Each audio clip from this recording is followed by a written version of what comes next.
Hi, welcome back to Future Fast. And once again, we have Carolina with us. And for those of you who are here for the first time, I really urge you to look up the first part of our conversation where you hear Carolina's journey. And believe me, it's very interesting. Uh, and of course, you've come in here thinking she's talking about Replanet. Of course, in this conversation, we hope to talk more about it. But her journey is uh, filled with entrepreneurial activities and some very interesting conversations as well. So please do go back and look them up. And if you're not yet subscribed to Future Fast, do it right now. So with that, Carolina, once again, welcome to Future Fast, and thank you so much for being here and doing this with us. Yep. Thank you. Nice to be back.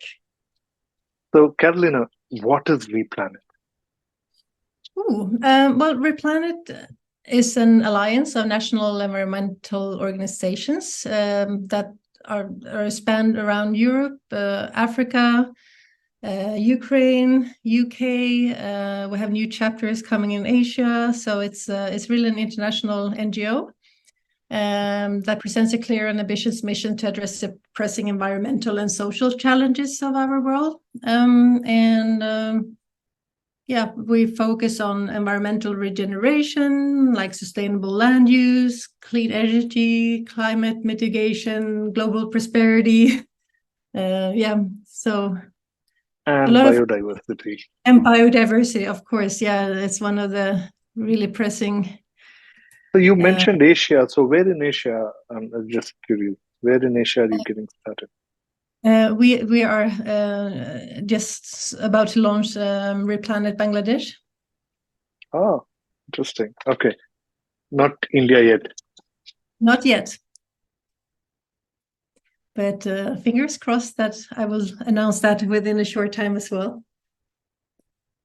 Wonderful. Hopefully, some of our audience may also get in touch if you want to explore being part of that.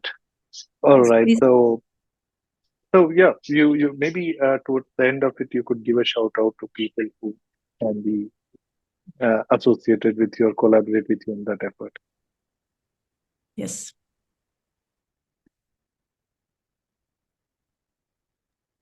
So, how do you see the relevance of all your different efforts? Your entrepreneurial journey, your Mate Centrum journey, and the attempt to start a political party, and your student efforts to Replanet. Yeah. Well, I mean, each journey has sort of taught me valuable lessons, and I guess that ending up at Replanet is like the culmination of my experiences. And my journey has been to try at least to creating positive change. Yeah, I mean, to combine everything of the equal rights, the right to education, the right to thrive and prosper and do good, and at the same time saving nature and reduce the climate change. And so what exactly do you do at Replanet? As in, is it that you work towards policy making, or is it that you work with on-ground agencies in implementing projects, or do you do a project management, or do you do fundraising for such projects? All of it. All of it. Okay. All of this. I mean, we do a lot of campaigning and grassroots level activities. I mean, we join in advocacy for policymakers. We try to raise awareness in informal, not informal, but like in communication digital projects. I mean, the latest one that is running right now is the Dear Greenpeace campaign, for example. We do. Sorry, what? Dear Greenpeace. Dear Greenpeace. Well, Greenpeace also is an environmental organization, but they have been an anti-nuclear organization. In fact, they held up a nuclear project to go live in India for rather they really pushed it back through their campaigns and generating a lot of support groups. So what is Dear Greenpeace then? You actually work with them? Dear Greenpeace is, I was approached by a Swedish 18-year-old, Jan Stott, that said that I have a lot of respect for Greenpeace and a lot of the things they do, but by hindering the science that nuclear is part of to solve the climate crisis issue. Yes, she wanted to actually ask them straight out officially, like, dear Greenpeace, could you please change your view on nuclear and follow science? And this is in line with Replanet's values. So we created the Dear Greenpeace campaign, where we both have the petition, because Greenpeace have sued the European Commission for including nuclear in the green taxonomy. So then we have asked to be part of the claimants to have Dear Greenpeace withdraw their accusation to remove nuclear out of the green taxonomy. So yeah, it's a big campaign, and other young people around Europe has also signed up so far. So there's other youth or young voices in Poland, in France, in Germany, Italy. So all of this, we show them our full support, because I mean, myself, I respect Greenpeace a lot. They have done tremendous work for nature and to lift awareness of the biodiversity, but here they are clearly not thinking in the right way regarding the energy nuclear.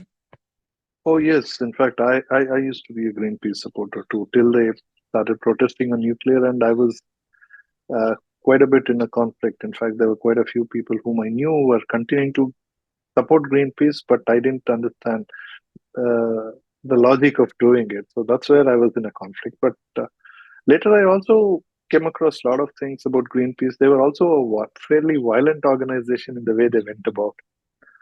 So there was a lot of conflicts in that sense. So interesting. So we're doing campaign and raising awareness. We're also having a campaign, the Reboot Food, which is to make people aware that there are needs to shift how we eat proteins, for example. So, I mean, the science says we need to move towards a plant-based diet.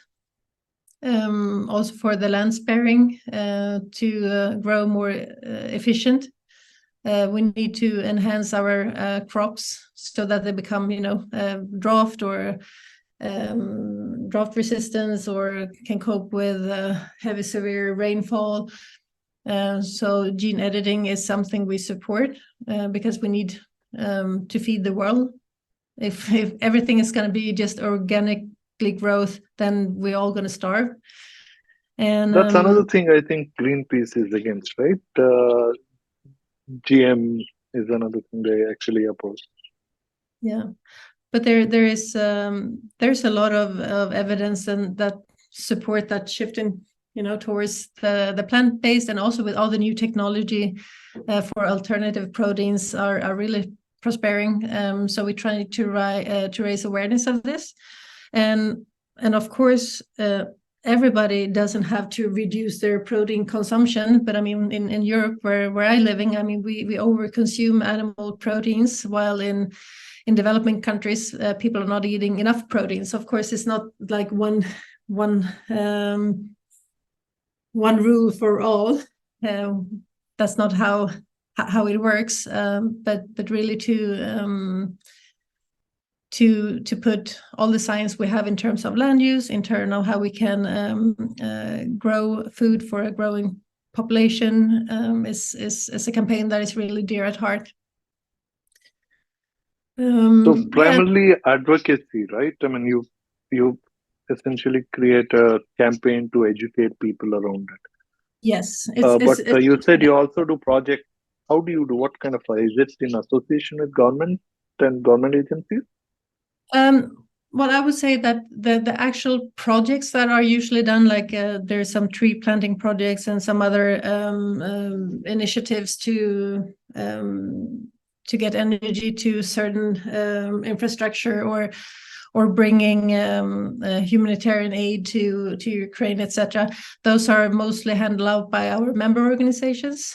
So from the alliance perspective, the international is to do a lot of the international campaigning, to fundraise, to do advocacy work, try to, of course, have politicians to get the right information of what the science says. So we also had a petition with an open letter about the alternative proteins to van der Leyen, the head of European Commission, for example. So we do this kind of campaigning and advocacy work as well, and try to also book meetings with other NGOs, see where we can actually have projects in line, get information, share information, and collaborate. So yeah. Right. And you mentioned you're a pro-nuclear, and you also mentioned Germany. Also, Germany is a fairly anti-nuclear stand, right? So where is that coming from, or was it only in the context of Greenpeace? Yeah, I mean, again, we have a climate crisis. I think that we are privileged in Europe to have as much energy as we have. And we have also the resources to actually do the transition into clean energy the fastest. And by being one of the bigger countries in Europe and shutting down existing clean energy sources and nuclear powers to open up and use more coal does not just make any sense at all. I would almost say it's a crime against humanity, and it's a crime against nature.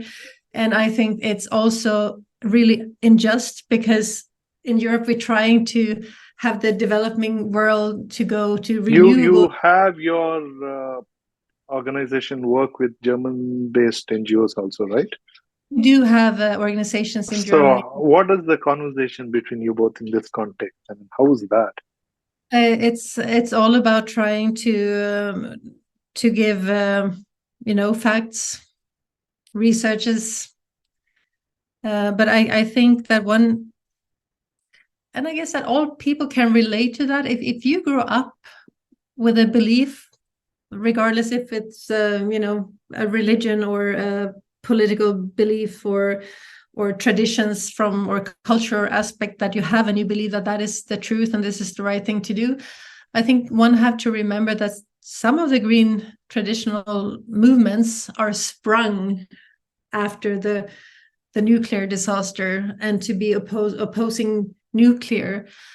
And when the fact actually tells you that based on this, you shouldn't exist, because it's like ripping out your backbones. It must be such a shock, and people who are in shock or still in a denial phase, they won't change. So I think it's a matter of time needed, and time we don't have. So I think that's also why we do those urgency campaigns. Right, but Sweden is one of those who moved very quickly from green to clean, right? In the sense of changing the narrative from green to clean. Yeah, but again, Sweden is also one of those extremely privileged countries. We have a lot of hydro and nuclear. That's the two energy sources we have, and we've been correct. Yeah, you actually are privileged compared to many of your own neighborhood, where they actually don't have it. Yeah, so our transition is more about. So when do you see you started? You even wanted to start this Green Democratic Party, right? When did your transition, your personal transition, or your thinking transition happen from the green to the clean? I think actually it was after a conversation with on energy that I had with Hans Rosling back, and that was after my my year in Zambia, because since I was studying abroad during that year, we did have some problem with having energy 24/7. So it was electricity shortcuts or blackouts quite often, which was hard writing an exam digitally for sure.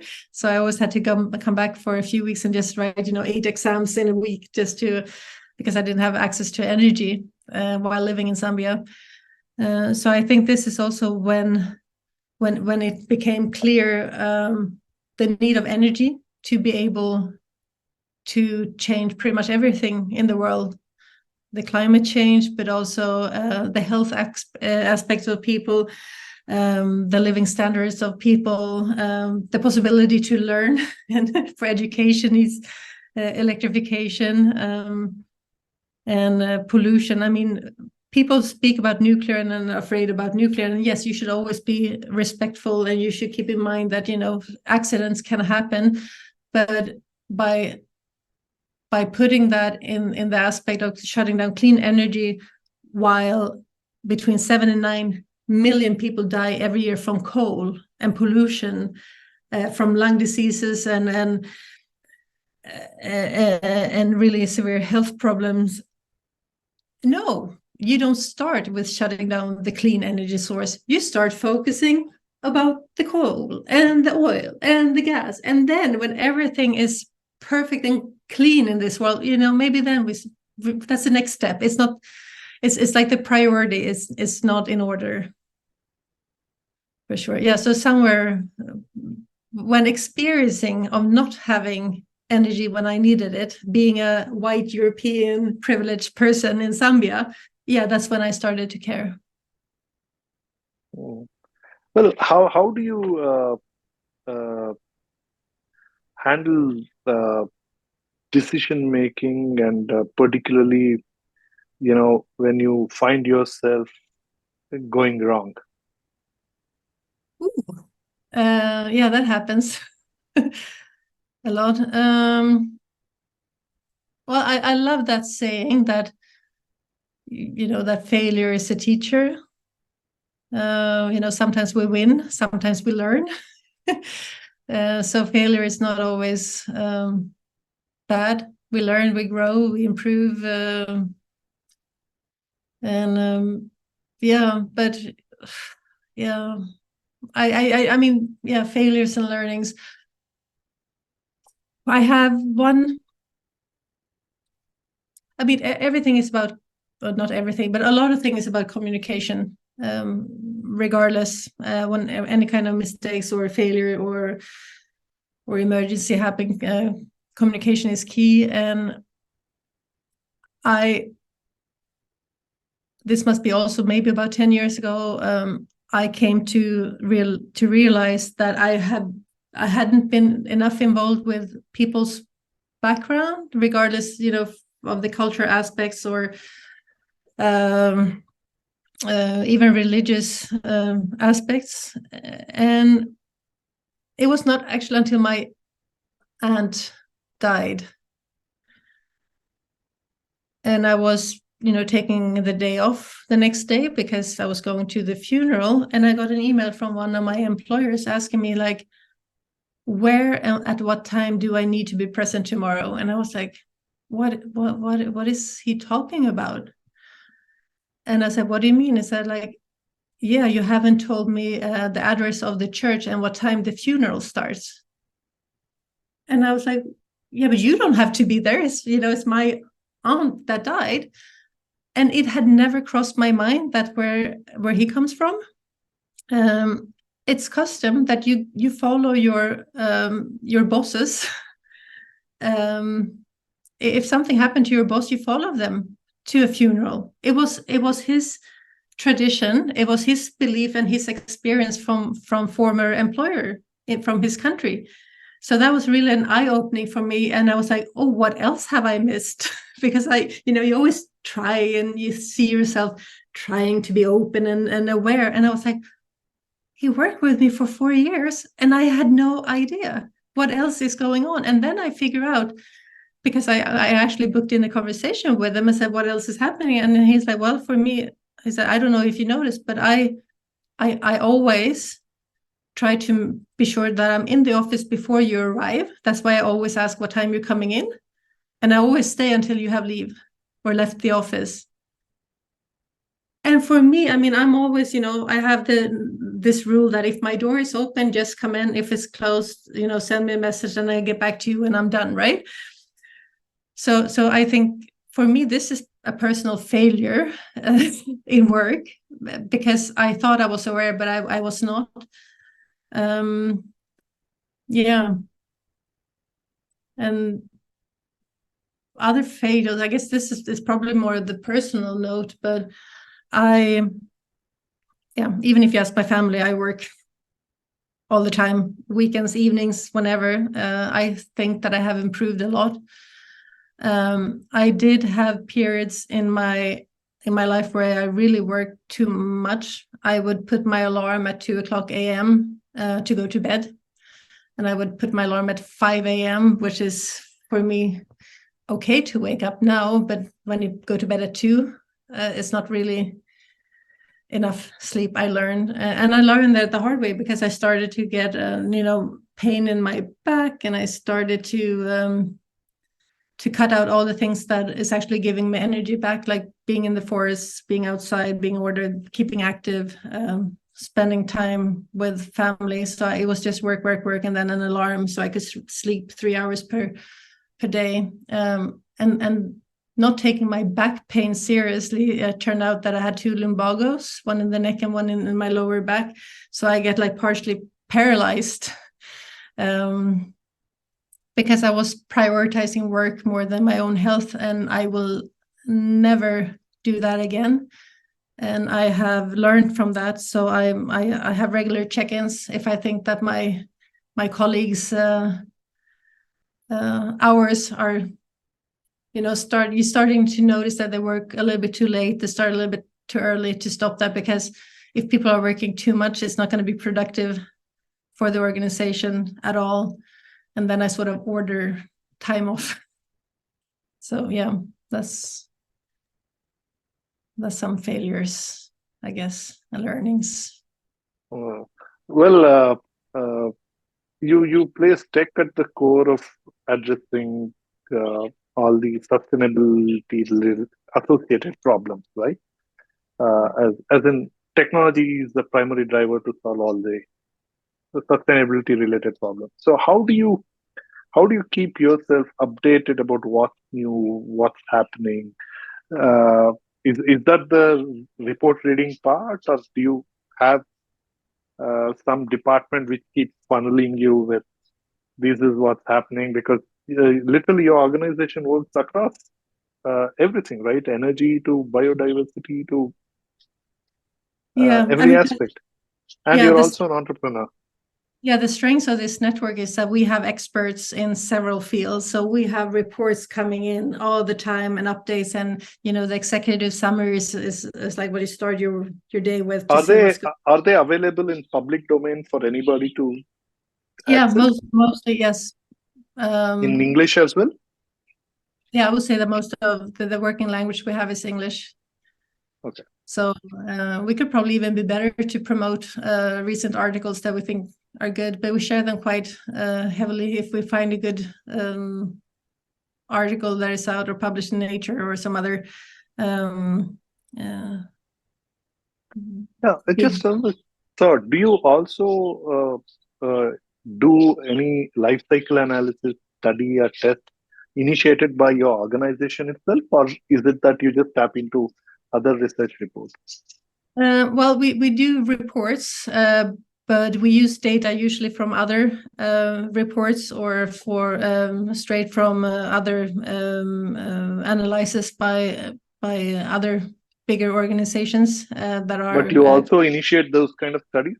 Yes, we've been releasing 2 reports under the campaign name "Switch Off Putin," which was to right when the war between Russia and Ukraine started. We did a report on how can Europe become free from Russian gas. What are the steps that needs to be done on individual level, on national level, and on international level?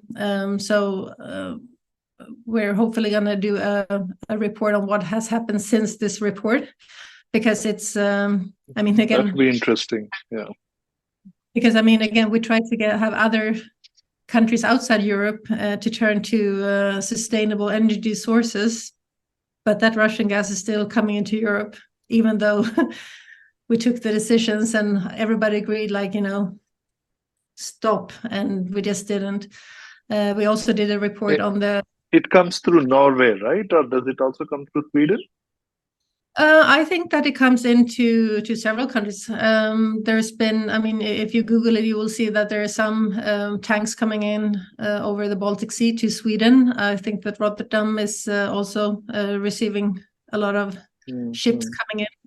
So it's passing everywhere. And, the embargo of the Russian oil only works like the first hand. So if some country is still in line with buying Russian gas, all countries are free to buy it through that country. And that,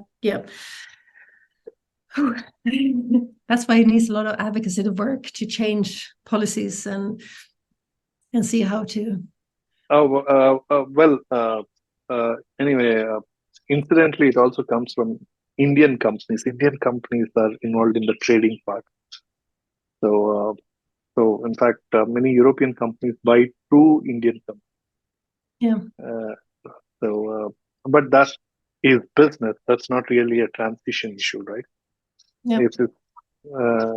So transition is something very intrinsic and has to be done at a local level.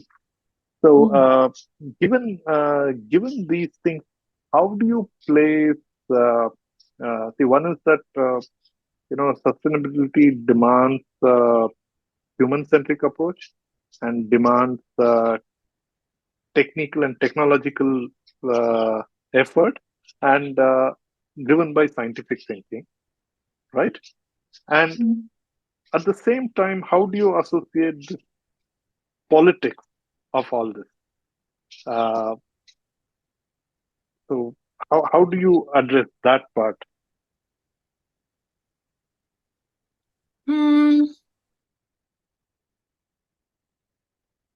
Well, technology will be definitely the part of the solutions.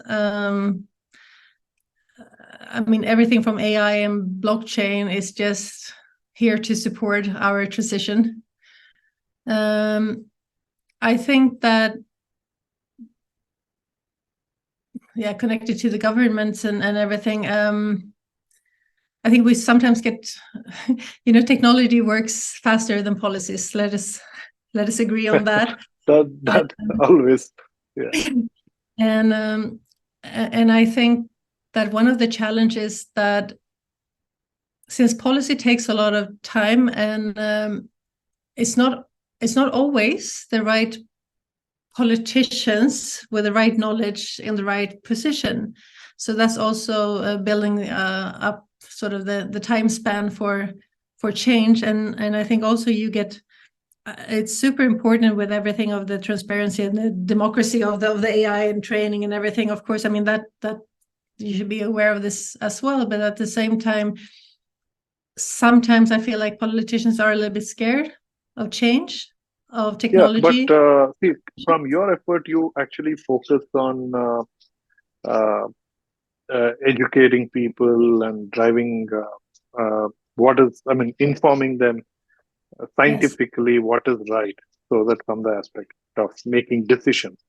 But the same communication can't go to the politicians, right? Yes, and it does. What you make it to the citizens. So citizens need something, businesses need something, and bureaucrats need something, and politicians need something else. So do you actually work in each of this independently? Yeah. Yes. Okay. Yes, we do. As an NGO, we have the grassroots level, and they are usually in direct contact in their own national countries. You have thousands of members in each country, meeting up, sharing discussions, doing actions, etc. on the grassroots level. And then the chairs of all country are also the chair of the international. So this is how we share the knowledge and how it works. And then the Secretariat of Replanet, I mean, what we do is, I mean, we follow the different propositions coming from the European Parliament. We try to set that in line with what science said, and then we answer different propositions, or have your saying, those transparency registry papers that we can also have our saying, which goes directly to the politicians of the European Parliament. But we also try to reach out to them directly and send them information when we release these reports, to keep them updated, and we try to then follow up with phone calls or meetings if they have any questions. So you are internally organized to make sure that everything is connected and there is a looping system to make sure that this is what is happening at the ground level. And so do you have that kind of a system which gives you a complete view of what goes here and how the same thing impacts at each of the levels? Is that how you work? Yeah, well, that's how we try to make it work. We're still kind of a growing organization, but I mean, I think we do realize that the more members and active people we have in the networks, on the ground level, on joining us when we have seminars or meetings or educational sessions, the more people we have, the more prone the politicians are to listen to us. Because then, I mean, what started with a few people became few organizations that became national movements that joined to become an international movement. So, and it's by putting the ear to the ground that we also can sort of see what direction the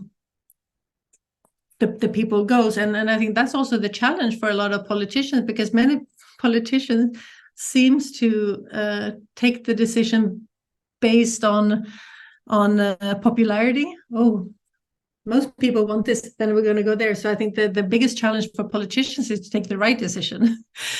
So that's why we have to work and to get also the people to believe that this is the right decision, because they are the one who eventually going to vote for the politicians. So it's all connected.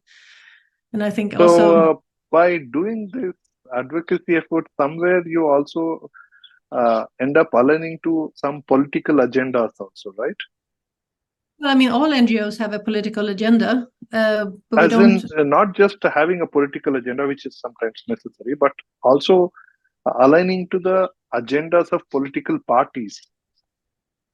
How do you separate that, having a political agenda versus aligning to agendas of political parties? Do you actually consciously work on that? No, because our agenda always have to rely on science. So that makes it easy. So we can always just See, this. pretty much every Green Party claims to be scientifically thinking, right? I mean, the origins of Green parties have come from there. And then you have to sort of bring up the collective science, Right. because you can always find one research that shows something that is opposing another one. So you need to sort of, I mean, that's why I think IPCC, for example, is a good guiding star on the collective research. Right. So it's not what you feel is right. It has to be, again, your brain thinking a little bit about the bigger. So somewhere what you do can also be used by these political parties to drive their own agenda, right? In that sense. Yeah, I mean, in the best of the worlds, everybody would just agree, right? All the political parties. And anyway, that doesn't happen also always. I know, but of course, I mean, I would say that some parties would support one of our proposed scientifically approved agenda, but they don't really like the other ones, so it's cherry picking. Correct. Yeah, I think most of them end up doing that anyway. But they will try to use your organization's efforts to justify what they are proposing to do. So do you oppose that stand, or do you let it go because this agenda is also important, so let them, if they are taking advantage of? I mean, do you draw a line somewhere? I mean, we don't align with any political party. I mean, we're totally independent on Correct. everyone. In principle, you will, but if they try to do it, do you stop them? That must be happening, right? Some people try to take advantage of this. Yeah, no, it is interesting. I mean, if people or politicians would point at our research or reports, that's fine. I guess. But obviously, selectively cherry picking, like you said. Yeah, but we would call them out. I mean, we wouldn't. I mean, if we notice that they're just cherry-picking data, I mean, then we call them out. That's. Oh, you do. Yeah, that would happen. Just like, I guess, the Dear Greenpeace campaign, we do approve of a lot of things that Greenpeace does, but when they're taking the sort of non-scientific decisions, we will have to call them out as well. Because I think it's sensitive. I truly believe that everybody should, try to collaborate as much as often. So again, calling out another organization that you kind of have a lot of strong good feelings for, it wasn't the easiest decision either, but it was the right decision. Yeah, you are trying to be as politically correct when you talk about it also. So I understand that somewhere there is some sense of liking or affiliation, but at the same time, some sense of resistance and opposition as well. So if it's but I can tell you an interesting fact, actually. The Swedish organization where I were before joining the International Secretariat, their board, 4 out of their 8 members were part of 4 different political parties. So what Replanet agenda stands for is not like a political stand. It's really it's trying to be the facilitator to get all the political parties actually joining forces in the environmental issues. So I think this is like an interesting twist, because was it deliberate in going and bringing them in? I mean, or it just happened so? I think this just happened because this is before I started working for them, when they just had the board. But they had four board members running for the Swedish Parliament for 4 different parties at the same year, 2 years ago, or 1 year and a half ago. Yeah. Is it still the same? Well, it's still for political party. There has been, of course, every annual year there's a new board. Are you trying to do the same thing in other countries? And I'm just curious. I think it sounds like a very interesting model. The thing is, we don't interfere in the election of the member organization. They run their own democratic elections through their members. So it's always the members in each member organization. You could encourage, because this sounds like a great plan, right? It becomes much easier for you to even get an access to at the highest level from a point of influencing at policy level, right? I think that I mean, it's basically you will have people who will speak for it in the parliament effectively. And not the organization, but the agenda of the organization.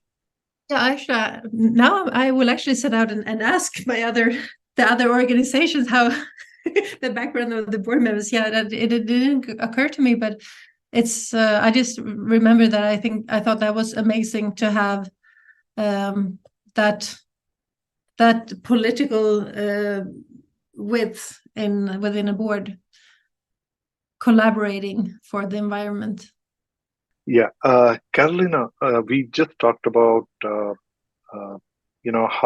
the structure of the board and how the board, if has people coming from the political parties, can perhaps have a better representation to the kind of causes that you as an NGO or a not-for-profit working for.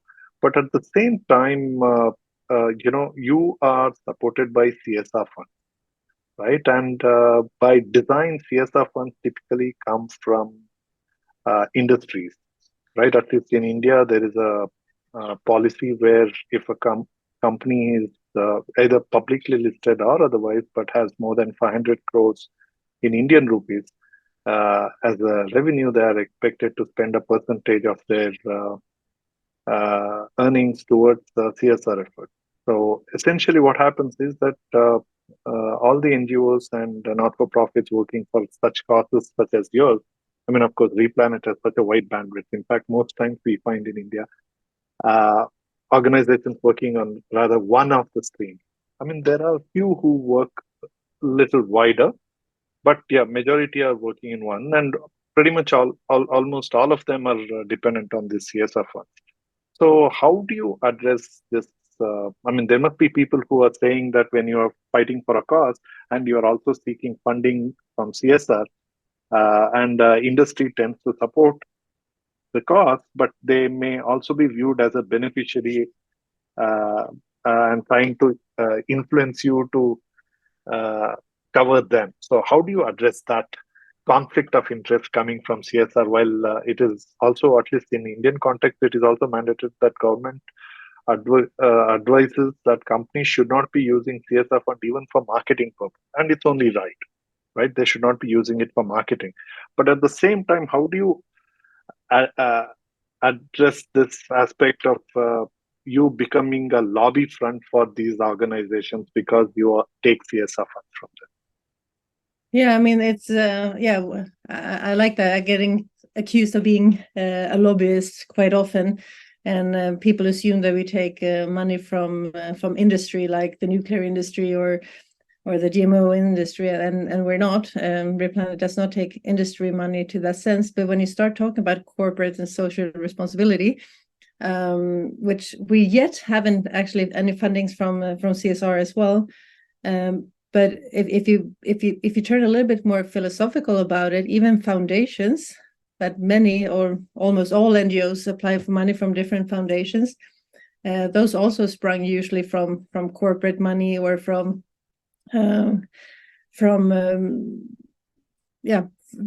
corporations. I mean, there's not just a foundation popping out of nowhere, and also philanthropists. I mean, yeah, they have a lot of money and they do it for the good cause, but I mean, the money always comes from somewhere. To be fair, so I mean, which money is not sprung from corporate? I guess it really turns into a philosophical question. I can understand that people want to know where do you get your money. So we're always try to be very transparent about that.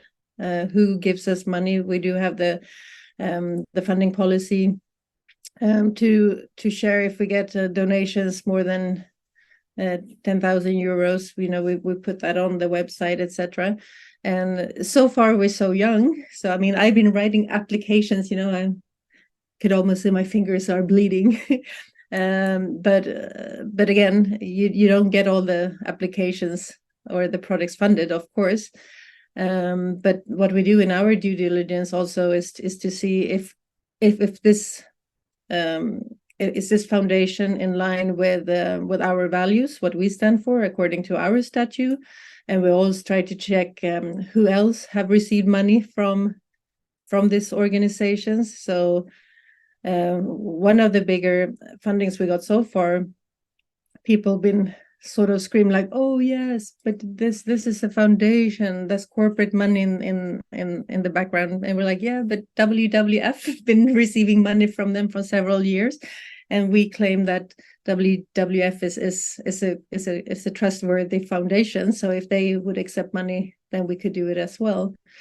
In the future, I'm going to leave the door open for CSR companies giving donations with no strings attached. I mean, we never want to have corporate money with a clause attached that, okay, you will get this money if you, like it as Replanet, agrees to do something that is not in line with our statute, because then we wouldn't be an NGO. So but we haven't received CSR money yet, but I will not close that door, because I do think that collaborations with corporations and NGOs have been fruitful in the past. And I think, just like we were touching upon the political area, you know, this collaboration between political parties is important. I think it would be really good if we could get the politicians, the corporations, the NGOs, civil society, grassroots level, everybody worked together and sort of the joint forces. So yeah. Well, one more question, Carolina, in the same breath. You said as long as who else is receiving the fund, you don't want to be worried about it. As in, if WWF is getting, so you can just say that, see, WWF is getting from the same source, uh, so it's okay. But how do you see the efforts such as the Nobel, right, where Alfred Nobel made money from bombs, and you know the story of how the Nobel Prize came about, right? When his brother died, and that Right. Yeah. media report, and that made him think that he should be putting his money to something good, so that world remembers him in a better way. So there are many such instances, right, where people have been identified with something not so nice, and they end up trying to contribute to these things so that they are in the long term history, people are remembered for the good by putting money on these things. So how do you see that? Where the money came from does not matter, as long as they don't interfere in how we put it, it's okay. I mean, is that No, the stand? no, no. Of course, it matters where the money come from. I was just getting earlier philosophical about like all money comes from industry. Was sort of, it doesn't mean have to come from good industries all the time. And of course, you have to be mindful. Oh, Even well, if people were to think like that, I guess today we would not be giving so much importance or credence to Nobel Prize also, right? yeah, I mean, to be fair, Nobel, I mean, I think the biggest invention was the dynamite also, and the dynamite has been serving as well in society as well. So I guess it was not all bad. But yeah, of course, I mean, it's better that big corporations change their mind and realize like, oh, yeah, we should probably put our profit to do better. There's a lot of companies coming up really think about like the circular economy, even like, okay, our profit should not just be handed out to our owners, it should also be going to good causes of the society. And some more and more companies also put like a limit on how much they can reduce or give away of their profit, so it's also have to be like reinvest in forest projects or green city projects or whatever projects you might have. So of course we should always encourage the companies to do better as well. And if they I just wanted to dig on one thing. I think it is Norway, right, where uh, there was a project on rewilding, right? They actually shut the mines, and they actually displaced the whole town out of that place, and allowed it to be rewilding, as they called it. So, was that something you Replanet rewilding or something like that in Norway, where there was a mine, they stopped the mine, and the town was relocated. Rather, it was emptied, and they created a digital memory of the whole town, and they've allowed that whole place to be wild again. oh So no, there you are have to send bears me a have. link. Oh, okay. I thought I'll get more from you on that, but fine. Oh, I'll sorry, no, let's share that later. okay. Yeah. Done. So, so basically, where the money comes from matters then. Yeah, it does.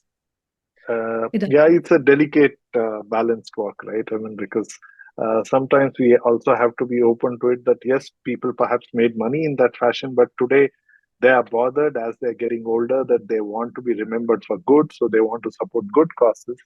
So perhaps it's okay. Take the money because anyway, money is being spent for good. Yeah, I'm just thinking because yeah,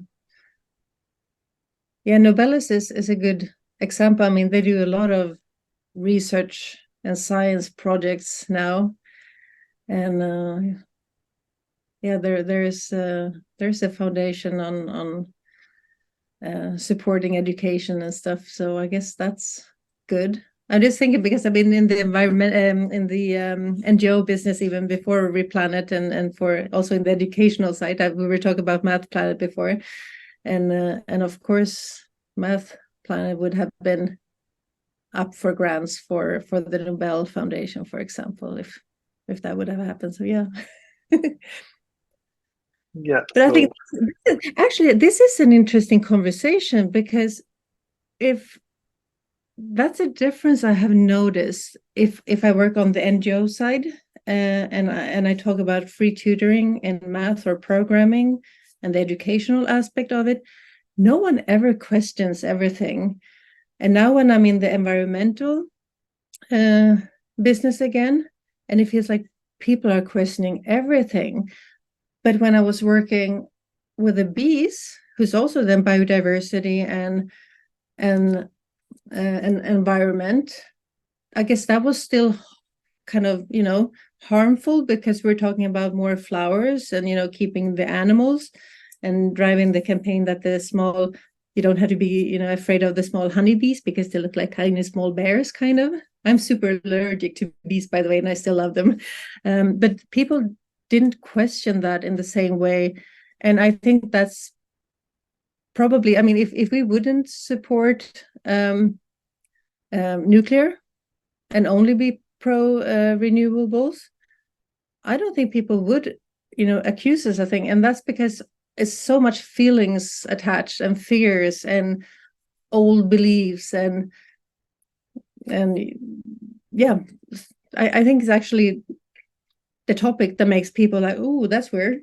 I grew up hating this, and my parents told me that I should hate this, and all the truth that I've learned so far, why are those people trying to mess with our minds, kind of. So I think I think the discussion on questioning, where funding comes from and everything is probably just because of nuclear. I might be wrong, but I think this might be the reason, and I think that's why it's also super important of us, we talk about science-based, so yeah, we provide back with that. We show the links to the science, we be transparent about it, and yeah, but I think this is why people really care about, because I never experienced being questioned or accused of being, industry lobbyists before. It was like, no, I'm just, following science. I'm doing what I mean. If you would just go to my LinkedIn, you would see my track record is like, yeah, I've been trying to do good since ever. Yeah, Carolina, right. See, most times obviously, I think I also like to believe that a majority of the people only want to do good. But let me just bring another scenario here, right? See, you do believe and support genetically modified crops, right? Because world needs more food, and this is a faster way of producing more, so that there is and cheaper, so that there can be food available, because there are still uh, more than uh, the whole population of America, USA, uh, uh, sleep with less than one time meal in a day. So that is the argument, right? For genetically modified food crop. Yeah, and I mean, you can also to have them actually more sustainable. I mean, we're experiencing climate change. We need to have weather-resistant crops, drought-resistant. Fair, yeah, and unpredictability. So you need something like this, right? So And that's the argument for it, right? So in well, the same context, let me continue. no, It's also yield per square meters. It's I mean, there's many reasons why we should embrace it. yeah, that would mean also a better economic sustainability for farmers, because the produce is better and reliable. So they also take home better money, and there's more food for. So I get that point. So in the More same space for breath, nature. no, I just want to bring another scenario here. You're familiar with this product called Roundup, right? It is called it's called Roundup, um, The pesticide, the right? pesticide, right? Right. This is sold here in India. In fact, it's sold on Amazon. And you know what category it is sold under? In India, it is sold under health. Uh, uh, uh, Actually, it's sold under a category health and wellness, I think. So, funnily, Don't this don't is drink it. Don't drink it.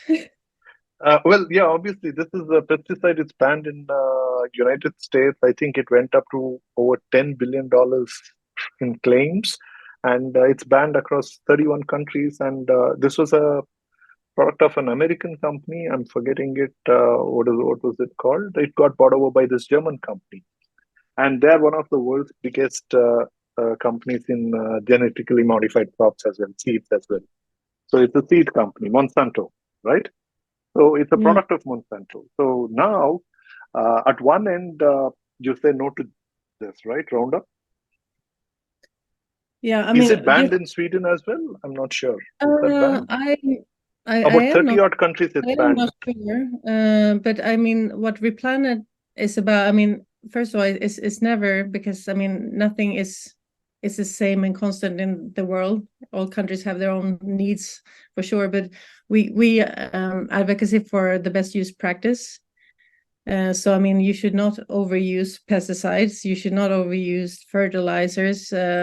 Maybe you cannot forbid to use everything. And Or I'm not rather, gonna. you perhaps say no to chemical fertilizers, but not biofertilizers. Perhaps. Yes, so yeah, because that differs all over, depending on where you are. I Right. think, again, we were speaking about education. I think that people sometimes don't read the instructions, because I mean there is a lot of science showing that. Oh, in this product's case, the instructions never advised the user to be careful with the product and not to be you doing even with bare hands. And that is what actually led to those cases and those cancer. In fact, I'd be happy to give a link to the book written by I forget it. Is a Egyptian immigrant to America who was a doctor, an ortho. I mean, not an ortho, oncologist, a cancer specialist, who was a witness to few of the cases, Mm. and he wrote that book. So it's quite an amazing book. So Yeah, he share links. I'll share that as well. So in that the primary case they make in the argument is that there was no proper instruction about how to handle it. They said it is safe, and it is not safe, and that is why. And then eventually the company was also under sale in the process of being sold to this German company, and even the German company CEO backed the product. But eventually the company lost the case.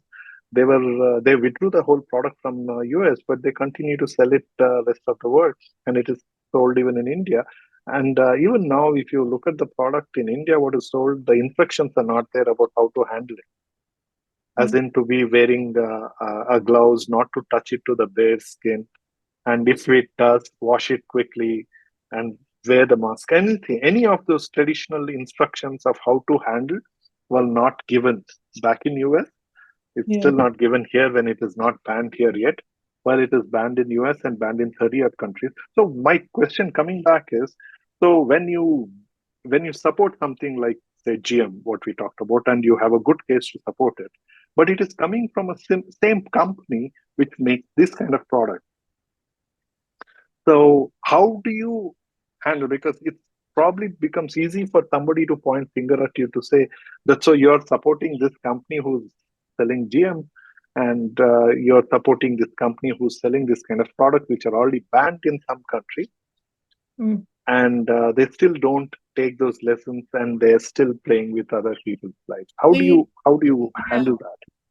Well, first of all, that would be an industry we wouldn't take funding for, just because of not getting that attacked in conflict. And this is something we would actually work, to promote a better education in how to use it. And if there is, really scientific reports also showing that this is poisonous, it kills, yeah. More than it says it will. I remember some cases from my education when I was in university. think it was from South America also, when you overused pesticides and you didn't really you weren't aware of how the pesticide traveled through soil down to the water and killed water living organisms, for example. So yes, I mean, not all pesticides, just because they're connected to GMO, means that it's a good brand, for sure. But I guess that's the beauty of it also, to be able to, being an NGO and calling out, for example, if there would be a lot of research for this particular brand doing really bad, that would actually. Incidentally, while you were speaking, I just also looked up. Sweden is not banned it. In fact, Sweden, UK, and some of the European countries, even New Zealand, have not banned it. But there are about 30 odd countries who have banned it. Yeah. But probably it should be, because by law, I think I have to be very regulated in how to use it. Yeah. But that could be, I mean, actually, thank you for giving us an idea for a project to run, like the educational campaigns. Well, it is banned in Germany, Saudi Arabia, and even Vietnam. So that's interesting. Although the whole thing triggered off in USA didn't ban it, but some states have put complete restrictions in the very sale of it. So that is where, in fact, the company itself withdrew, actively pushing or promoting in US. But few other countries have banned it. So that is where, that's where I'm confused. How do you deal with encouraging, because it's good scientifically, good for farmers? World needs it because there's still a lot of hungry people. So we need companies working on genetically modifying seeds to ensure the food security, right? The whole argument is food security there. But at the same time, the companies have invested in this kind of products which are causing cancer, which have led to, it is established in Supreme Court in USA, multiple cases and tens of billions of dollars in penalty. So how do you balance that we work with this product, which is necessary, but we don't work with this product, which is dangerous? And if you do work with this product, which is necessary, then how do you handle the people who say that you're supporting a company which is selling poison? In this kind of a thing. We're not promoting any particular, brands or companies. I think it's but more. There are very few, right? If you talk about saying that you support genetically modified, how many are there? 2 companies in the world at a highest level? No, I think it's. I mean, if you would look about our the latest campaigns, it's not only about GMOs. It's also about, like, the whole new food industry and how to produce proteins, how to produce like alternative proteins, for example. No, correct, but hemp-based and all that. Perhaps these companies are not into hemp yet, as I'm aware. But at a high level, they can construe to be endorsing these companies, right? If you make an argument for a common man, if you say you support GMO, they can see that. So, as a person who heads this organization, how do you handle this dichotomy of, you want to support it for the technology reasons, scientific reasons, sustainability reasons, but not the company, the technology or the solution? And at the same time, perhaps you run a campaign opposing their product in this. So you could be, it can be, it is necessary because we have to be very objective in the way we approach it. But, all these efforts happen in a group, and groups are never very objective, right? It's very difficult. Individually, you can be very objective, but when it comes to a group, and when it becomes a mass movement, it's very difficult to separate a company from one product which is popular to a company, one product which is not popular. I hear you, and I think here's also why actually where legislation needs to come in, because there is a lot of scientific research going on.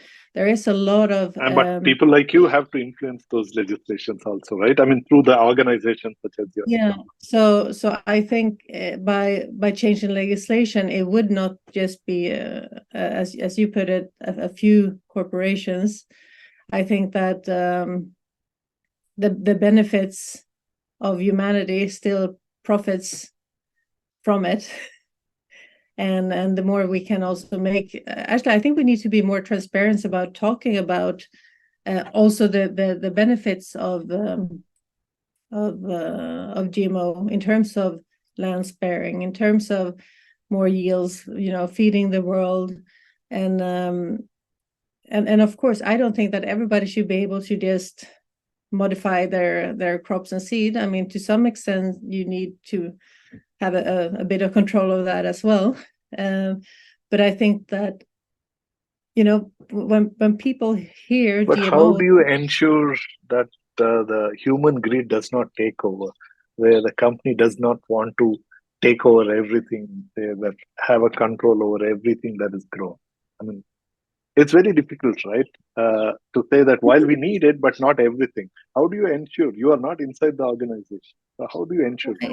with that argument, you can say that about everything. I mean, a scissor is a pair of scissors. They can cut, a ribbon or a piece of paper, but actually you can probably stab someone with a pair of scissors. So, it's all about the imagination of humanity. But No, I but think that as enterprises own it, right? From an organization standpoint, do you? So perhaps that is where you also have your organization members coming from enterprises also, you lost like sound. you Sorry. had politicians, as your governing members in your organization. Do you also have these people running these enterprises also as members, so that it becomes easy for you to connect back, uh, or even to like how uh, the right representation is made in the parliament? Is there a way to make a right representation in the boards of the enterprises for sustainability? I don't know. I mean, our board in Replanet consists of the members, mostly of the chairs of the local members that we have, our member organizations, Which are all not for profit. Yeah, exactly. So they are voluntarily being board members of the alliance, and they're yeah, I mean, they're not connected to industry in that way either, because that's also something that we have discussed. Do you think the ESGs help in this? That environmental sustainability goals, as indicated for corporate governance, now it's becoming mandatory everywhere. In fact, even in India, ESG uh, uh, reporting has become mandatory for all the listed companies. I think starting next year itself. I think in India. So perhaps it is there as well. So do you think that is helping in your efforts as Replan? Sorry, it was lagging with the sound here, so I was trying Sorry, to. ESG. You're familiar with ESG, right? Environmental sustainability goals. So now they are becoming mandatory for companies across the globe, particularly the large public companies. So do you see that contributing in ensuring better practice towards these efforts? Yeah, I'm sure it's contributing. Yeah, I do. I hope. And I mean, yeah, some people might say that it's baby steps, but baby steps towards a good thing is better than stopping, for sure, Always. or not doing it at all.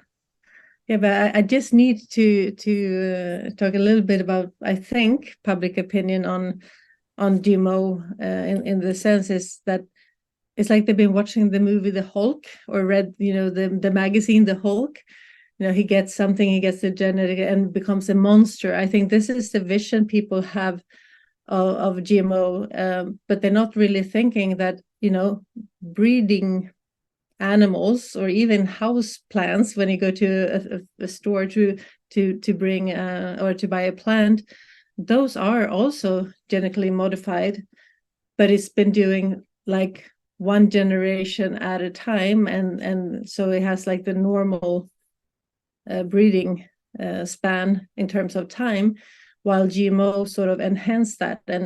And with those new CRISPR techniques where you really can pinpoint the gene you want to change, it's just like you shorten that span. But I mean, if all the people who are against GMO would eat the crops before we started to enhance that particular crop or that animal, it looks so different. I mean, we're used to the corn on the cobs, which are, about the size yellow loss of corn, but the original corns, they just have a few grains. Is that what people want to go back? No.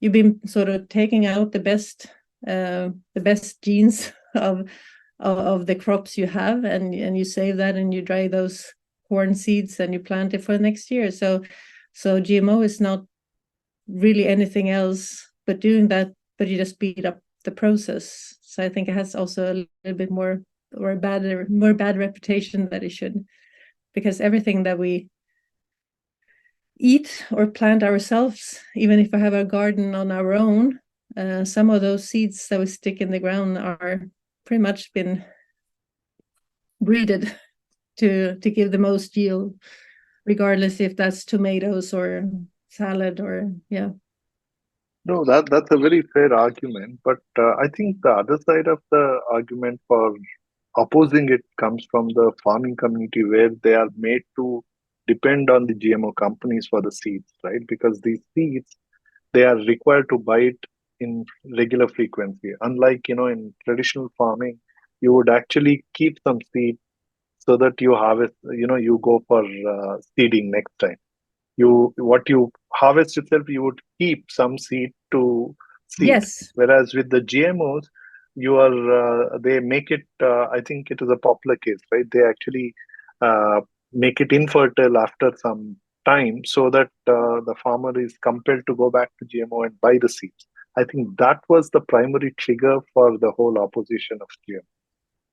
Yeah, and that's something you should change, because I mean, to using like say 5 or 10% of your yield to replant next year. I mean, that's how it's been done for centuries.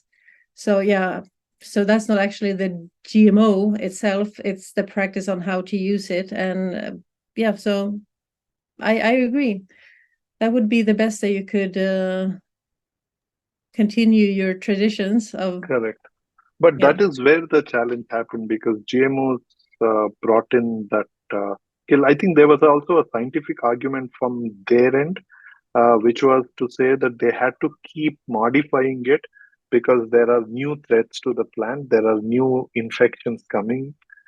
So they had to amplify it. So they had to, because the insects get accustomed to this, so then they'll be able to start attacking it and it will impact. So that's why we had to do it at a core level. We have to allow it to destroy, so that we come up with a new thing, so that we keep pushing getting infection. So it's a very good argument, but the point is it defeats this purpose. So it appears to be making the farmers perpetually dependent on this organization, whereas the organization claims are that it is necessary because we have to be scientifically tweaking it to avoid infection. So, you know, so it looks like it is done intentionally to monetize alone, whereas here it also suggests dependency perpetually. So how do you balance this argument? Have you had this kind of arguments with You your? just give me more and more ideas for campaigns to run. No, because it's true. I mean, we do not want to support a specific company, and that's something that hinders people to I mean, I would actually agree with you. Yeah, this, you should add that GMO to the crop so that you can get back the fertility, so that you can keep the yield and be self-sustained in a better way. So yeah.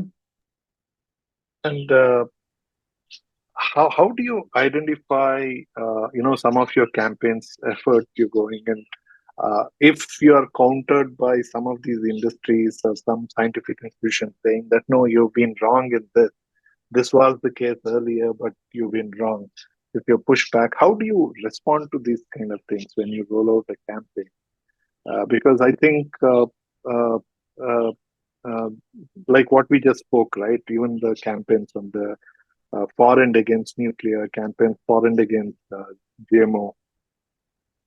So all these places, the technology is continuously improving, and our own human understanding of technology and the post or the implication of these technologies is also evolving.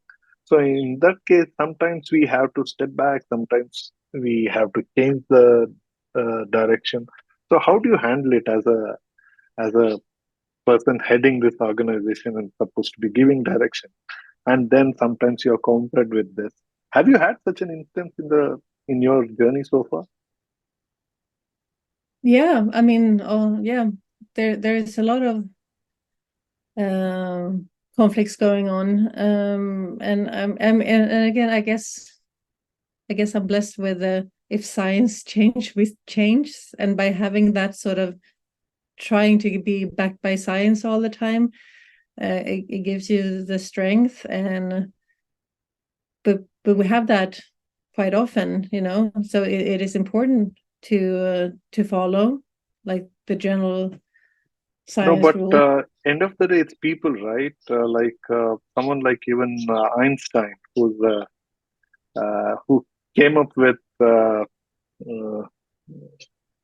uh, uh, this whole thing, Relativity. but uh, he actually refused to accept it, right? And same thing happened in Thomas Alva Edison, who came up with DC, who refused to accept alternate current. So, see, there are greatest of scientific minds who sometimes kind of get stuck, and they Yeah. refuse to accept the change, refuse to accept the future can be different. So, so end of the day, it's people, uh, because and we also get influenced by people who are known to be the figureheads of science, right? So, how do you handle that? Do you work with a panel of people so that you always sustain a debate and don't get carried away by one influence? Yeah, I mean, we do, and we try to also listen to the other side. And of course, it depends how far apart you stand. Sometimes I mean, on social media, have some people who comment on every post that you do, like same person, same topic every time, and it's like, I hear you, I see, and I get advice from many people all the time. Why don't you just, block this person from commenting? And I said, no, because I think it's good to have those people still there. I'm not going to say that I don't find it annoying sometimes, but it's like in But the any. position you sit in, you should allow criticism. Yeah, you need to have it there. And I don't think, regardless if you work in an NGO, a corporation, or a government, or where you are, I think it's good to listen to the opposite side. I think it's good to have the dialogue. I think it's good to invite opposite thinkers to panels to have that debate. The one thing that makes me most upset, I think, or that I have the most problems with, is when people don't have a solution. They're just sort of complaining, this is bad. Okay, why? Because of this. Okay, and what do you want to do about it? And they just go silence, because it's easy to complain, right? but to actually deliver a solution that works and have the arguments for that as well, that's hard. And I think that's the only thing you notice is that the reasons change. They're still bad, but the reasons change. But again, when there are to deliver a solution, they fail sometimes. So, but I still think it's right to keep people to challenge your minds, to bring up the new reasons why they disagree. But usually in Replanet, we consist of several hundred people who individually been questioning science, or actually not science, but questioning like the overall view of this is how it's supposed to be, or this is how people think. And when you turn to science and you read about it, and it's like, well, this is not correct. And that's how the whole movement started, about people questioning the overall sort of view and thoughts, and said that, well, this is not in line with science. This is right. Oh yeah. At this point, Carolina, I just want to bring in. See now, we just talked about Roundup earlier, right? Now Roundup is banned in Germany, so you have Replanet Germany, right? Where Roundup is banned, and you're here, Sweden, and Roundup is not banned. So, what kind of interactions happen between the member organizations from different countries, where for the same product there are different reactions, right? So how does the information exchange happen here? Is it a top-down, only centralized organization tells what projects are relevant, or how does it work between member organizations and your own organization operating in different countries and regions? No, it's a good question. I mean, what we have decided is that the alliance of our member organizations, we have agreed upon 4 pillars. That like this is the cost, this is the overall direction that we're going, and then of course all the different members have the right to also run their own campaigns in their own countries. So I'm trying to think, but I don't think that Roundup has been one of the major discussions. No, Yet. just as an example, not specifically about it, but how does this work? Whereas there are causes that one organization, one in one region, one country works, but you don't share across, saying that, hey, this is what's happening, and it is done across over 20 countries. Yes. I mean, we have both weekly meetings and like chat functions where we share, like, this is research and this is coming up. What do you think about this? Yes. So these kind of dialogues are an ongoing process in the network. Yes, definitely. But I'm not sure that Roundup has been a specific topic that I'm aware of right now. The alliance is just a little bit over a year old, so we will get there for sure. I'm taking notes. Yeah. So how exactly, like you said, that you're looking at new member organizations coming from Asia as well, you mentioned. So how do they? I mean, what do they get? How do they become? What support can they look at? And like we talked about, right? Perhaps there are organizations working in India who may find that resonance with the 4 pillars that you mentioned. So how does this alliance work? Well, we have a general assembly where all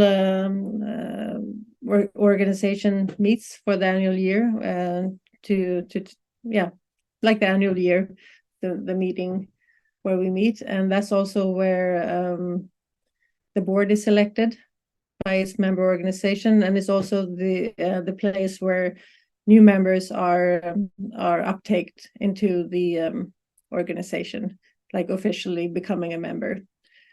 So so far it's other organizations that have been reaching out to us. So they've been sending sort of a letter of intent of why they want to be part of Replanet, and then it's also always discussed up on the board level. So why should they be? See, if it is a consulting organization, I understand there's a value proposition of get some support and the branding and all that. In a not-for-profit effort, why should these organizations come together, and what can this alliance achieve that individually organization can't achieve within your geography?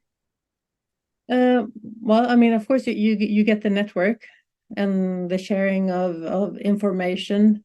We have a lot of researchers in our different member organizations. And so the more members we have from different parts of the world, that's also how we get more information and knowledge of other parts of the world, how it works different, what is needed to do differently on different continents. But the main... So just one thing, you said last time Europe and Africa, and now getting into Asia, correct? Yes, and we also have in Australia. So in Australia, right? Yeah. So so we I mean, we have planet in the name, so it has to be not just. I know I said earlier that the white privileged woman from the northern part of a developed country, Right. so it's really important to have other views and experiences than mine. So yeah. Yeah, interesting. What are the 4 pillars of Replanet? Just curious, can you just refresh on that? Sorry, what are the 4 pillars of Replanet? You said what every alliance member agrees to. Yeah, it's a clean energy. It's about like the biodiversity rewilding and the agriculture development aspect to it. So that it sounded like I just said 6, but like energy, agriculture, development, and which one did I say? Feel so confused now. Energy, rewilding, biodiversity, development. I think that's 4 main things, and they all sort of interact. When you say development, it's also about livelihood and identity and all that. Is that what development also suggests? Well, it's more about development also of the global south. It's a really important like the human aspects of equality and human rights and having well same rights to develop as the developed world, pretty much. Oh, wow. Okay, this is interesting. Just today I came across the news about Australian Parliament refusing to recognize the Aborigines. Right? They just didn't get enough votes to support with the idea to recognize Aborigines of Australia as a First Nation, and that whole argument on the equal rights to them, right? I mean, rather the status to them and to recognize that they were the original inhabitants. So how does see now you're in Europe and you probably have your views as a member organization, but your Replanet in Australia can have different views. Is that okay? Yeah, I mean, they need to have the overall pillars of agreement, but we also recognize that. But see, here in the under overall, Australia Parliament does not recognize it. But so Replanet Australia has to align to Australian policies. How does that work? No, I mean, Replanet Australia is also an NGO, so they, I mean, They don't. I don't know if I understood right. If they have to agree with the Australian Parliament, no, they don't. Or maybe Okay. Yeah, I mean, yeah, correct. Right. So They don't have to agree with that, but they can keep on campaigning for it. yeah, I mean, we don't have to be in line with any government or any corporate or any other NGOs either. So, but to be a Replanet member, you have to align with the Replanet overall pillars. So yeah, and I mean, I think that's also is what confuses people a little bit, because we consider ourselves being an environmental organization, but the traditional environmental movement sort of think that it was the humans that is the problem. So we should, keep the populations low. We should all grow organic food, and we should, move sort of backwards in time a little bit and be more self-sustained per person. Whether we think that we should elevate humanity, and we don't think that people need to consume less energy that some other organizations think. We actually think that people need to consume more energy, particularly in the global south. Whether we agree or not, we end up consuming more energy. So it's more of a reality than a thing. Yeah. So we think. I mean, our slogan is liberate nature, elevate humanity, and that's because we think also that people are actually a part of the solution. It's not just the problem, we're also the solution to it. So by having people getting better life standard, higher educational levels, we will actually manage to solve all the problems as well. And if we all use you keep cutting across so many contradictions, right? As Replanet, one is that you're for science and development and environment. So, and these are all conflicting and contradicting in so many ways. This is too many juggling, right? Don't you think it's so conflicting? No, but I mean, just if you think about it, most people that you speak to would probably think that it's more sustainable, to live in your own small house and grow your own food, while it's not. I mean, it's more sustainable to live in a city where you live a lot of people in high buildings, in smaller sort of apartments than a house, and to buy food that has been grown like more efficiently, and you have clean energy, because you know that people will live longer if they eat, and if they have clean water, and if they have they can cool themselves when it's hot, and they can warm themselves when it's cold. So living in a sustainable city is actually a good thing. But most people think that it's not. But I mean, when you're living, This is, I mean, few years ago, I don't think any environmentalist who calls themselves an environmentalist would have said something like this, right? Right? I mean, they wouldn't have said this, what you just said. no, Probably they would not even agree with this. Yeah, but instead, I mean, if everybody would have their own house, and not having electricity means that they would go out and chop down wood to heat themselves and to cook on.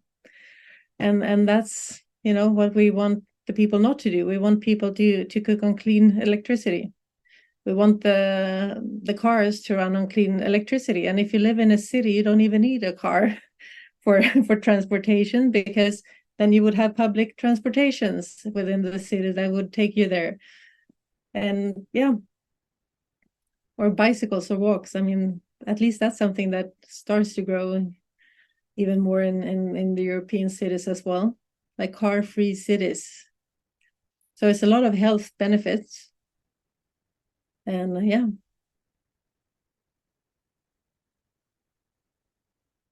I lost you. I can't hear you anymore. There's no sound. Sorry. My bad. I had it on mute. And so, well, every argument of sustainability, biodiversity, climate change demands a lot of awareness in the people, and also demands a lot of active participation towards even making campaigns, or both ways, either to the enterprises or industries or city administration or the politics. And you basically facilitate through organizations such as yours, right? As an NGO, you create these campaigns. Uh, you you you also probably construct all the communication materials first to spread the awareness, and also create materials that those people further can take it forward for those campaigns. And then you also work with the government departments, trying to influence on the policies, uh, uh, and to ensure that somewhere these things get balanced, right? You start one campaign at the ground level, you engage the industries and industry bodies, and then you engage the politicians. Now, what is a typical life cycle if you have to go through this exercise for you to get trigger an effort at a grassroots level and take this through the whole thing, and then get it to the parliament and get it spoken, debated, and get a policy out? What is your experience? How long do you think this cycle takes on an average? It can take ages sometimes, and sometimes it goes faster than you expected. I think that many of our campaigns have actually started in one of our member organizations. That like, we have this idea, this is what our members want to do, we are planning to do this, and that is comes up to our weekly meetings. And in that meeting, it can happen that all of the other organizations like, yeah, we want to join this too. Let's check in next week. We will ask all our members if this is something they want to do. And that's our story. Sometimes some countries decide like, no, we don't have the time, or we don't have the members that want to do this right now. So it might not happen in that particular country at the same time. That can, on the other hand, happen a few weeks or months later. But when everybody sort of thinks like, yes, this is something our members want to do, then you already have a mass of grassroots people who are willing to, okay, let's meet up Saturday in 2 weeks. Oh, you are a multinational of an NGO, right? Yeah. You work like a multinational. You operate in multiple countries, and you can drive the same agenda across countries. So Yeah. does that make something to the policy making faster and easier versus an Yes. NGO working only in one country and trying to garner support from tapping into other NGOs within the country? What I is think that a strength that you have? it works actually faster through when we go through the member organizations, because if you do, even if it's a demonstration or a manifestation, usually you get some kind of news, even if it's just a small article like, oh, Replanet France did this manifest outside of the French Parliament, for example. That will mean that it will also get read by the politicians, and they would know about the organization and the cause, and they might even reach out then to say, okay, we heard you did this manifestation. What is it all about? Do you have any materials to send us? So it goes the dialogue. I mean, the more people who become members in an organization, the more voice does that organization get. And I guess it's the same for our member organizations, since they are they consist of members. The Replanet Alliance, where I'm in the secretariat, our members is the organizations itself. So I would say that the actual happening of the advocacy works is really with the grassroots members, when we have thousands of individuals going out campaigning for for the cause. And then, of course, we run the digital campaign so we can reach people in other countries where we don't even have a member organization yet. So yeah, I think it's the biggest campaigns goes when it comes actually from the member organizations themselves, and they become sort of this movement, while we are probably getting also a lot of press through our digital campaigns. So it goes both ways, but the actual advocacy work, I think, is particularly made in each individual countries, because of course they are raising awareness to the But this politicians. global effort will help you amplify it from a point of engaging the policymakers. Of course. Mm.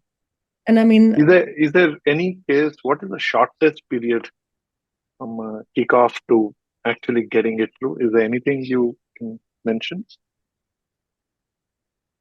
Yeah, I mean, everything is short since we didn't exist for too long. But I mean, I would say that the Greenpeace picked up fast from an idea to being released, and it's still, you know, worked on and developing.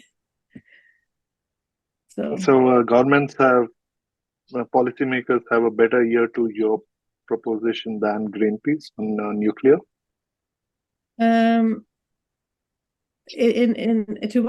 To some extent, yes. And I think it's also, again, I use the confusion quite a lot, but I think that people didn't expect that an NGO to maybe make a campaign towards another organizations to change their mind. And but I mean, they've been advocacy quite hard to shut down nuclear, and particularly I would say also in Germany, where the government has chosen to shut down clean energy and instead opening up and reopening up coal plants.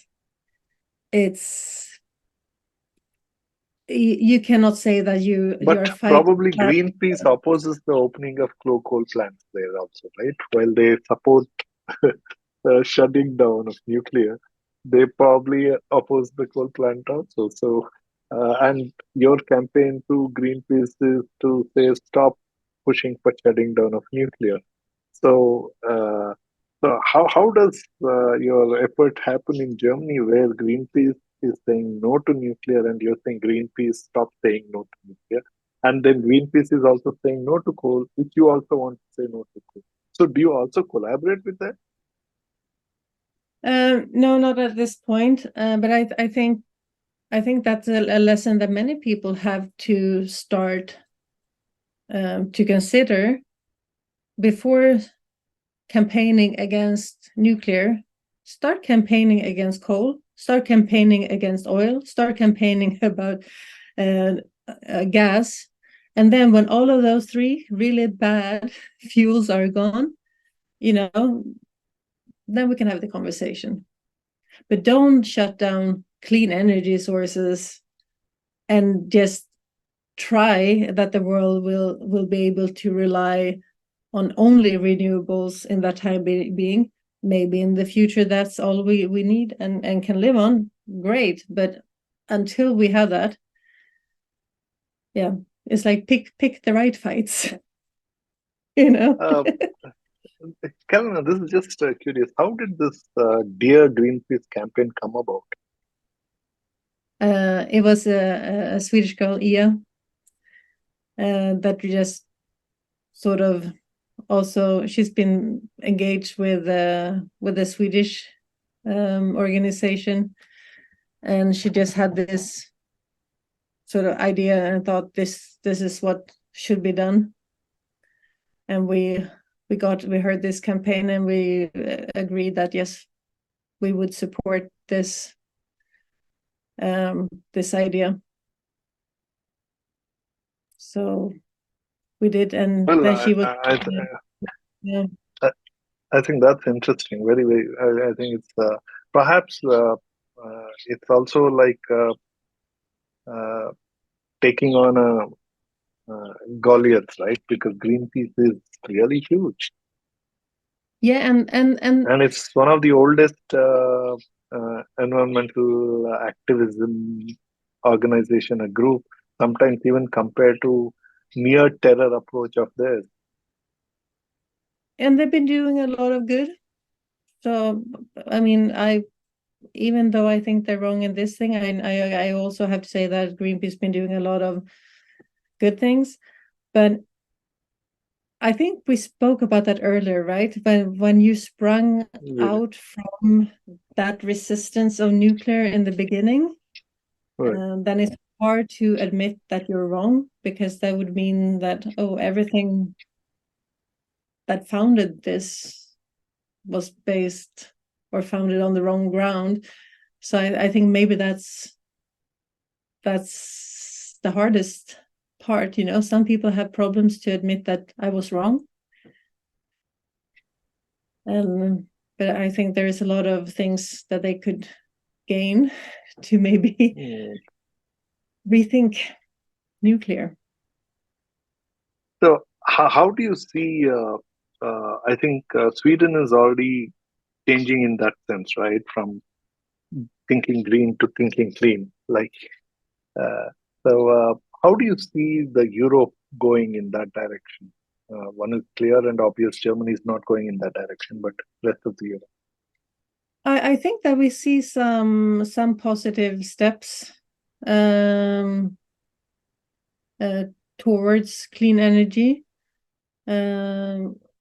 I can't probably come up with good examples right now, but I think I probably shouldn't say, because then you will correct me after, like when you looked it up. But I mean, I want to say Slovenia and Poland have some ongoing consideration on increasing the nuclear fleet. There, at least, or let me put it this way: there's a lot of discussions going on in most of the countries, which is good, because it's been sort of a non-discussion before. So the discussions are out. It's hard to say that anything has been being decided on until they actually have, the finance for it, the spots for it. But I know there's a lot of prospects out on places to put nuclear power plants in Europe. I know there is a lot of discussions going on in like who to fund and finance new power plants. So to that extent, I think it's a lot of things going on in many Well, countries. just curious, what is the stand of Replanet Germany in this on this nuclear clean energy? What do they Yeah, say? well, they do believe that they should restore the closed nuclear power plants and build for new Oh, is ones, it? and Okay. stop the Coal coal project. plants. And I would even say, like, the gas pipelines should also be replaced by clean energy. All right. And how do you support this German campaign also in that sense? Or the German campaign is a lost cause, is it? Is there still scope for anything from that sense, from your clean energy campaign sense? For Germany, yes. I mean, if do you mean? I'm sorry, the sound was lagging a Yeah, little bit. Yeah, of course, I think. Germany, is that a lost cause from a point of campaigning for clean energy now that they have decided to shut it down and activate coal? Yeah, of course, that's going to be a lot of Replanet Germany's drive to try to get the nuclear power plants up and running again. And I think Oh, the this is campaign is still on, you mean, or they have just stopped? There's no point in continuing no, with the no, campaign no, because I mean, government no, has anyway decided to move otherwise. no, no. A campaign never stops until we made a change. It will keep on going for several years, probably. No, I mean you cannot you can't stop. I mean, the thing is, we even start campaigns when they're needed, so you can't stop them just because we failed. It means we have to continue campaigning. Okay. That's Okay. And what, according to you, will not change in the future? not change. Oh,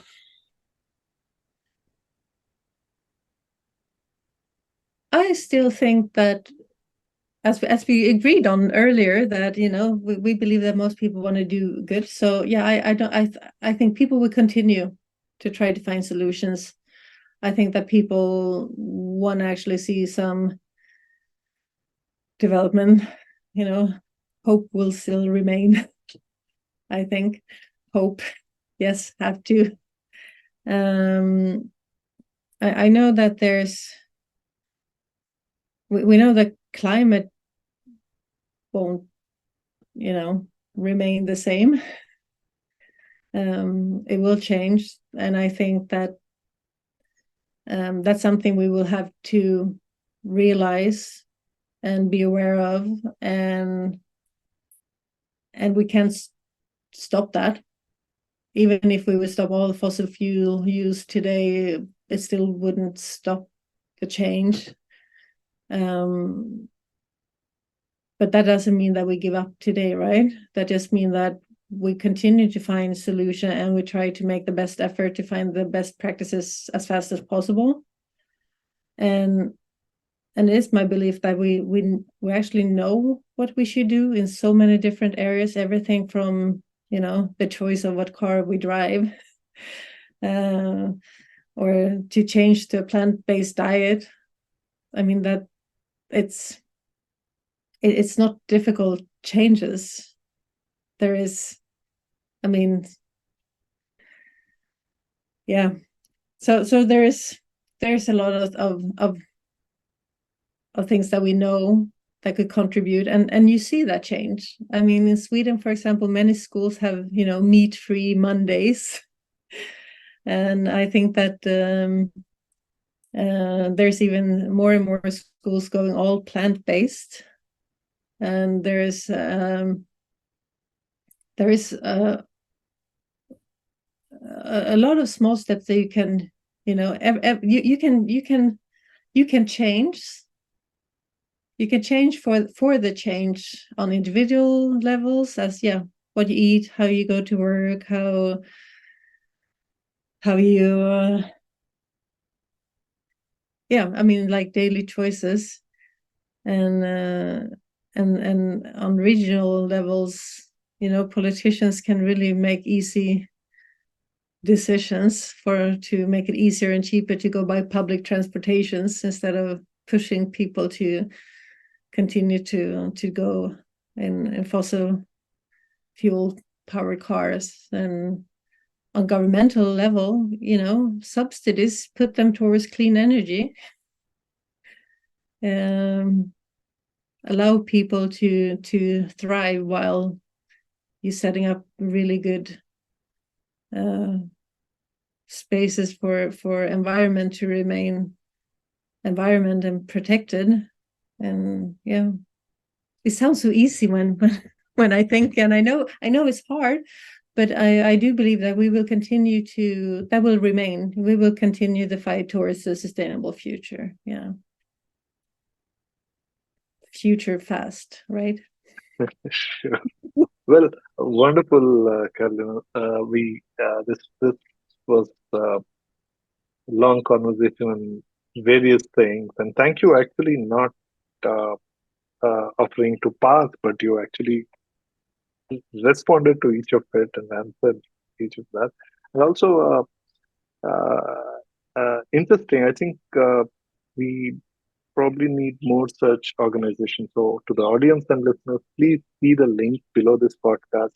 You can follow Karolina, and also the link to Replanet is there. Look up what kind of work they are doing. If they are in your country, your region, follow what campaigns are happening. If not, I think you can write. There must be ways to reach out and propose what kind of campaigns you want, and keep following. And also, it's very easy to reach Carolina. Uh, uh, she responds if you write to her. So please do, and follow her on her social handles. And like she said, she does not block you. She keeps track of you even if you're criticizing. So she looks up for constructive criticism. So do go and keep following. And once again, share it with all the people you think will appreciate this kind of a conversation. And whether you agree or disagree with the argument for clean energy versus green energy, it is a very necessary conversation. We need to have more of it. So you heard a lot of arguments for clean versus green. So share it, because it's important that we, rather than shutting down voices, hear different voices and arrive. And also, particularly, Carolina made great arguments for genetically modified crops, and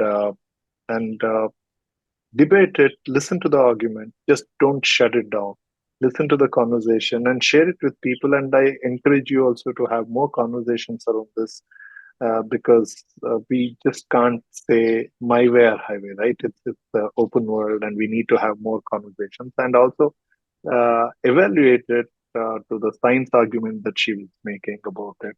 That you go find it yourself, but be part of the conversation. That's very, very important. And once again, if you're not yet subscribed to Future Fast, do it now, and come back soon, because we're going to get Carolina to make some predictions. So until then, enjoy the ride. Carolina, once again, thank you so much for being part of Future Fast. Well, thank you for having me.